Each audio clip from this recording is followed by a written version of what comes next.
ভেন্ডি খেতে ভালোবাসে না এরকম মানুষ খুব কমই আছে। আর যারা ভেন্ডি খেতে ভালোবাসে না তাদের যদি ভেন্ডিটা এইভাবে রান্না করে দেওয়া হয় না, তারাও কিন্তু আঙুল চেটে খাবে। আর আমাদের বাড়িতে তো ভেন্ডি খেতে সবাই ভালোবাসে। আর ভেন্ডিগুলো দেখো কত কচি। ভেন্ডিগুলোকে আমি ১ম এ ধুয়ে নিলাম।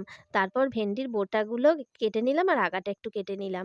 আর যেহেতু ছোট, ছোট ভেন্ডি তাই আমি গোটাই রেখে দিচ্ছি। আর আমার এই গোটা ভেন্ডির ঝাল খেতে খুবই ভালো লাগে। ১ম এ কড়াইতে সর্ষের তেল দিয়ে দিলাম, তারপর একটু কালো জিরে ফোড়ন দিয়ে দিলাম। তারপর একটা গোটা বড় সাইজের পেঁয়াজ কুচিয়ে নিলাম। সেই পেঁয়াজ কুচিটা দিয়ে দিলাম।